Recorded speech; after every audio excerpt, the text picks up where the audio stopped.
Hi, this is George Howard for Artist House Music. This is Music Business 101, Bright Delicious Fruit, Marketing 101. In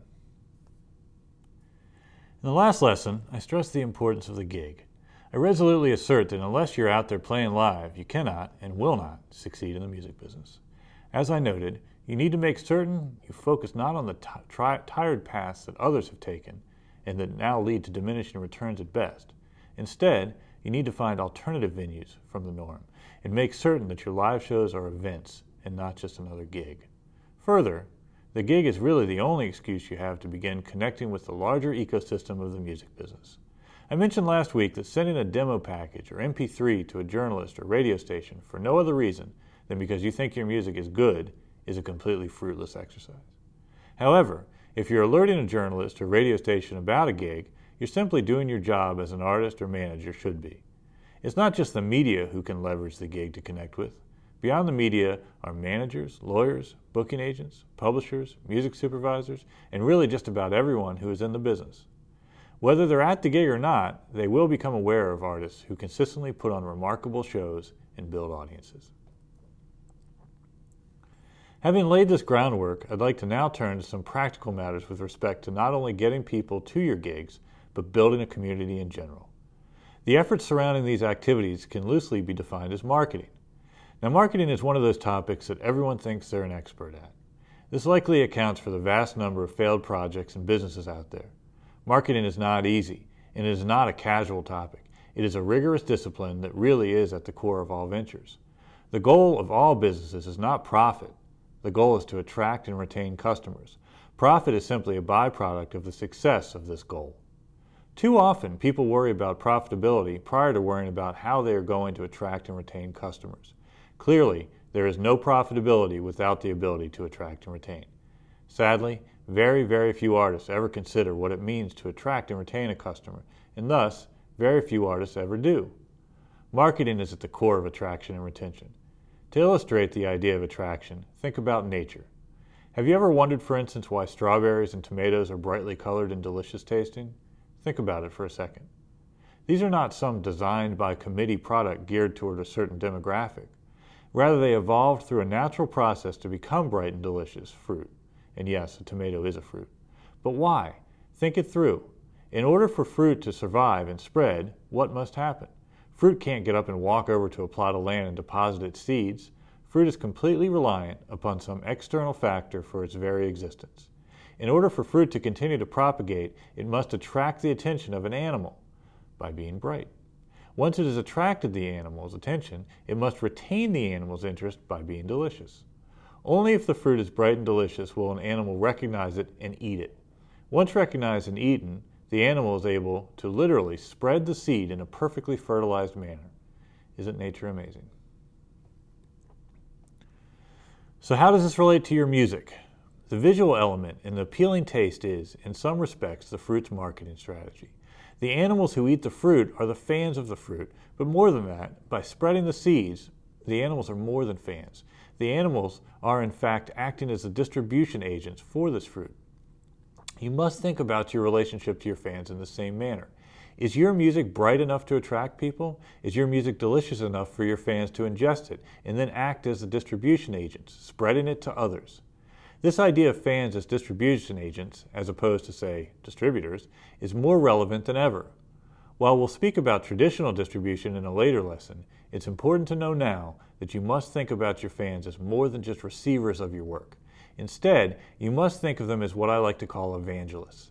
That is, these are the people who will not be passive fans, but rather actively spread your music.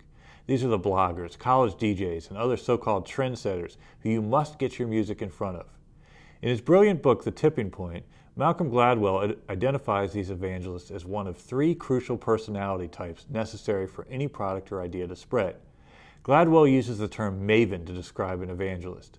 These so-called mavens, Gladwell explains, are information specialists. They derive tremendous satisfaction from discovering new information before the teeming masses do, and they love to share this information.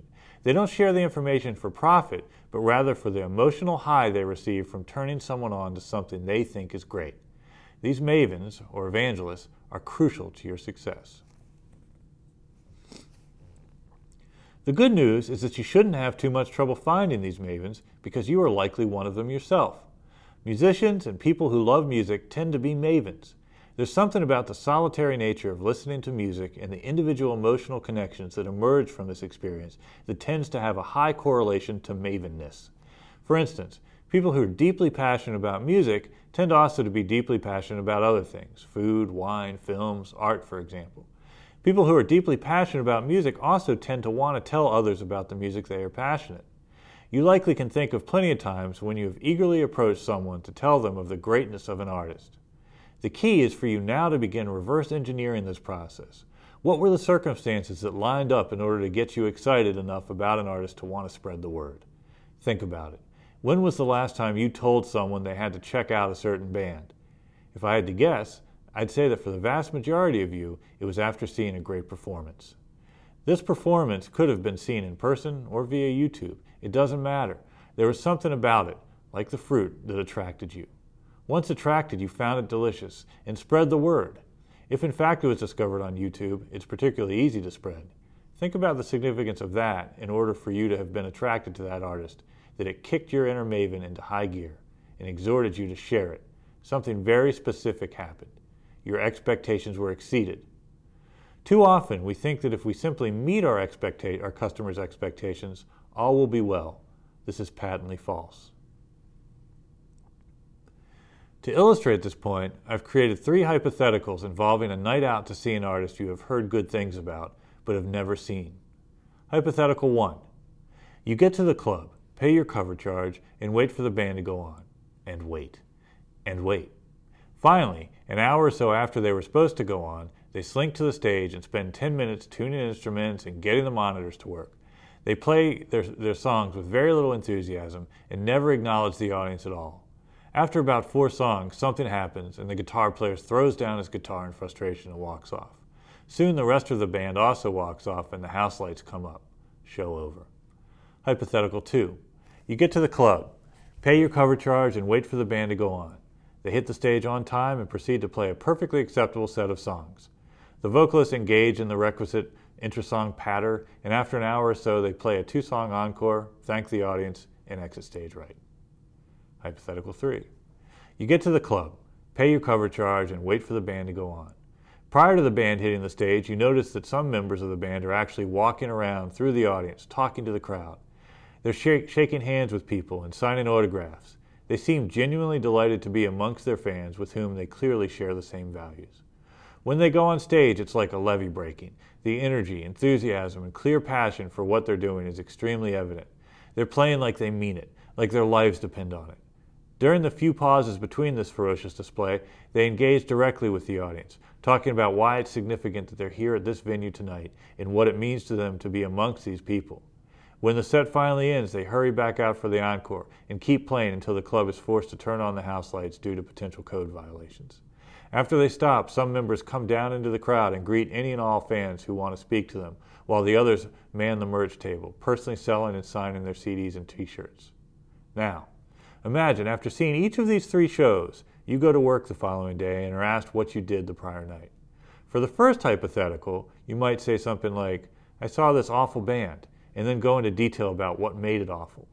For the second hypothetical, you might say something like, I don't remember, I saw some band, and not having anything else to say about it. For the third, you likely wouldn't even need to be asked. Instead, you'd probably seek someone out to tell them in detail about this great band you just saw. What we have here is the consequences of what happens when expectations are not met, and exceeded. When expectations are not met, in other words, when you receive less value than you imagined you would, you tell people about it.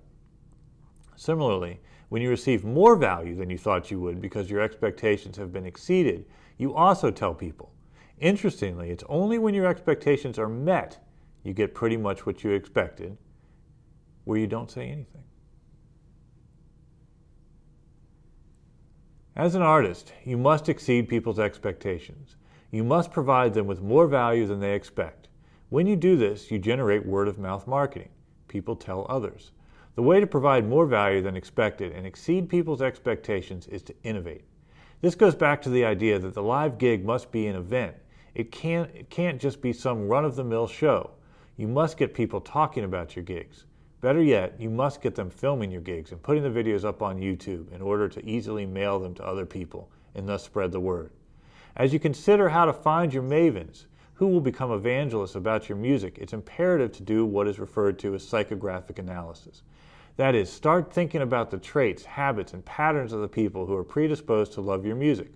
Who are these people? Where do they shop? What do they buy? Where do they eat? If you're having trouble determining who these people are, just look at yourself.